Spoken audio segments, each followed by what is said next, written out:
आशापुर में खुशी का लहर है शारिक खान सर के बीपीएससी पास करने पे। अभी ग्रामीणों द्वारा जोरदार स्वागत भी किया गया है। तो अभी ज़्यादा टाइम नहीं लेंगे, सर से ही डायरेक्ट बात करवाते हैं आपको। कैसे तैयारी करते थे सर, जो इतना बेहतर रिजल्ट आया है? आपके रिजल्ट आने से पूरा आशापुर में खुशी का लहर दौड़ पड़ा है सर। सर मेरी तैयारी इस तरह से थी कि मैं यूपीएससी की तैयारी मैंने शुरू की जी। तो मैं यूपीएससी से मैंने तैयारी शुरू की, तो मैंने यूपीएससी का प्री दिया, मेंस निकाला जी। इंटरव्यू तक नहीं जा पाया जी।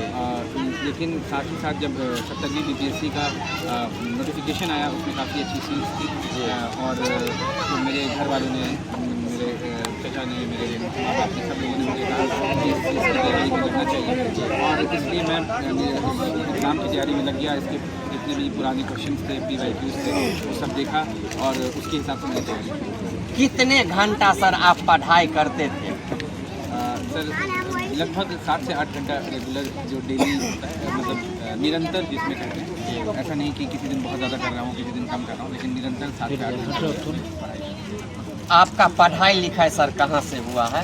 मेरी पढ़ाई जो बचपन की पढ़ाई है क्लास 12 तक, वो जीसस मैरी एकेडमी दरभंगा से हुई है जी। और उसके बाद मैंने ग्रेजुएशन BIT मिश्रा से किया है, BIT मिश्रा रांची में। और उसके बाद मैं एग्जाम की तैयारी। पापा क्या करते हैं? पापा मेरे दरभंगा में Zakir Hussain teachers training college में लोग नहीं बोलो ना, काम हो रहा है ना। ये प्रेरणा कहाँ से मिला आपको जो बीपीएससी यूपीएससी की तैयारी किया जाए? अभी बीपीएससी में आप क्वालिफाई भी किए, ग्रामीण विकास पदाधिकारी भी बन गए हैं, कहाँ से ये प्रेरणा आया आपको? इस प्रेरणा का जो सबसे पहला स्रोत है वो मेरे स्वर्गीय दादाजी जो तो कहीं ना कहीं वो सोच एक थी कि हमारे घर से, हमारे ख़ानदान से सरकारी पद पर एक पदाधिकारी के तौर पर मुझे या मेरे घर के किसी को भी आगे बढ़ना है या कोशिश करना है। तो आप सर मतलब सेल्फ स्टडी करके या उपलब्धि हासिल किए हैं या सर कहीं कोचिंग भी करते थे? जी मैंने BPSC के लिए कोई कोचिंग नहीं की थी, मगर उससे पहले जब मैं UPSC की तैयारी कर रहा था तो उसके लिए मैंने ऑनलाइन कोचिंग का इस्तेमाल किया था। मगर अगर सिर्फ BPSC की बात करें तो उसके लिए मैंने सेल्फ स्टडी भी की थी। तो सर एक चीज़ आपसे जानना चाहेंगे, एक हमारे खास जानने वाले हैं, बोले जो जब जा रहे हैं आप सर से इंटरव्यू लेने के लिए, तो सर से पूछिएगा जो तैयारी करते थे तो कौन सा बुक पढ़ते थे और किन बातों को विशेष करके ज़्यादा ध्यान दिए ताकि इतना बेहतर रिजल्ट आया? देखिए हर एग्ज़ाम का अपना अपना डिमांड है। आप उसके प्रीवियस ईयर क्वेश्चंस को देखते हैं तो आपको समझ में आता है कि उसमें किस तरह के क्वेश्चंस आते हैं। अगर हम BPSC की बात करें तो BPSC का जो 3 राउंड में एग्ज़ाम होता है, PT, मेंस और इंटरव्यू। तो इंटरव्यू तो एक तरह का इंटरेक्शन है, बातचीत जैसे आप मेरे से बात कर रहे हैं उसी तरह से वो भी इंटरव्यू होता है। वो 120 मार्क्स का होता है। जो मेन नंबर है वो मेंस का होता है, जो 900 नंबर का होता है, जिसमें 3 सब्जेक्ट्स होते हैं।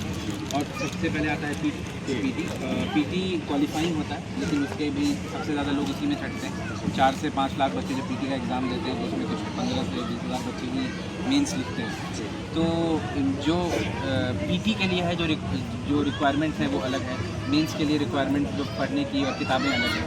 तो अगर हम PT की बात करें तो उसमें बहुत सारे सब्जेक्ट्स हो जाते हैं। उस सब्जेक्ट्स को अगर आप सेल्फ स्टडी कर रहे हैं तो आप NCERT का, लूसेंट बुक का और YouTube वीडियोस का इस्तेमाल कर सकते हैं, जिसके थ्रू आप अपना सिलेबस कवर कर सकते हैं। और मेंस के लिए आप चाहें तो किसी भी कोचिंग इंस्टीट्यूट का एक कोर्स ज्वाइन करें, है ना, और जो कि सिर्फ 2 से 3 महीने का हो, जो कि PT और मेंस के बीच में होता है, क्योंकि उसमें वो सब कुछ संक्षिप्त में अच्छे से बताते हैं। उसको ज्वाइन करें और मुझे लगता है कि इससे उनकी तैयारी हो सकती है। क्या संदेश देना चाहेंगे और जो क्षेत्र के लोगों को, और खास करके जो छात्र तैयारी कर रहे हैं अभी BPSC का, उनको क्या संदेश देना चाहेंगे? संदेश यही है कि इस एग्ज़ाम में हार्डवर्क के साथ साथ लक का एक बहुत बड़ा फैक्टर है, किस्मत का एक बहुत बड़ा फैक्टर है।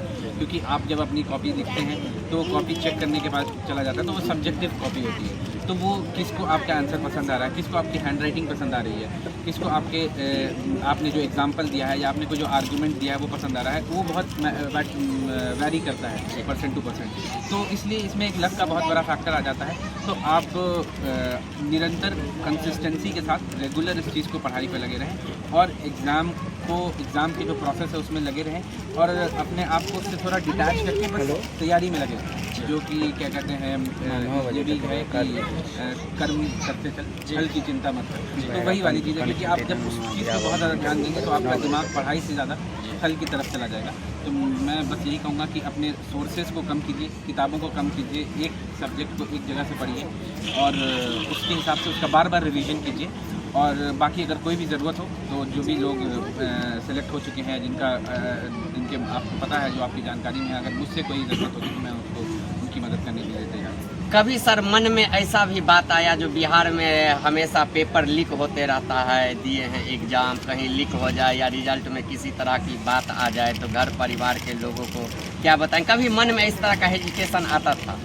नहीं, इस तरह का मतलब ऐसा कोई हेजिटेशन नहीं आता था, बट जैसे एग्ज़ाम के पहले उसमें जो पहला इसका पीटी हुआ था तो उसमें एक 70वीं बीपीएससी में जो बापू सभागार में इसका पेपर ये हो गया था, मतलब कुछ मिसबिहेव बच्चे आए थे, उन्होंने पेपर नहीं किया था तो वो दोबारा हुआ था।